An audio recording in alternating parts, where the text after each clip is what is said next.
Magandang gabi mga katongit, mga idol. Ito na pala yung part 58 ng pagtuturo natin ng tongit. Paki-like and share po. Paki-follow na rin po ako sa Facebook page ko, Henry Miñano Costello. Yun lang po mga idol. Mga idol, di na ako naglagay ng mga bra dito ha. Dahil ito po yung sample mga idol, no? Base ito sa experience ko mga idol, kung nakikita nyo, no? Kasi maraming nagkakamali rito sa ganitong diskarte mga idol, no? Kung nakikita nyo, dalawang queen, isang king. Puro siya sa queen, tsaka sa jack, no? Ngayon mga idol, ang karamihan na nakikita ko kapag naglalaro ganitong baraha, dito sila sa tres nagtatapon. Yun po ay mali mga idol, no? Kasi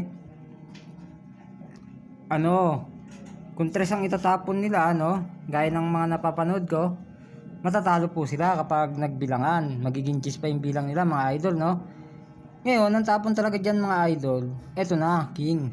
Hindi na tayo mag-aantay ng puro. Kasi, pag ito naman nakuha natin, totongit pa rin tayo mga idol, no? Para magka-drawan man mga idol, tres na lang bilang natin. Ganito po kasi mga idol, Pwede itong itapon na tres kung ang barahan nila mga idol, isa na lang pareha sa limbawa, no? Pwede natin itapon to para mailang sila. Kasi, apat yung matitira sa atin, Alam nila sa sarili nila na wala silang joker, no? Ganun po mga idol. Kaya sana may natutunan kayo. Hanggang dito na lang.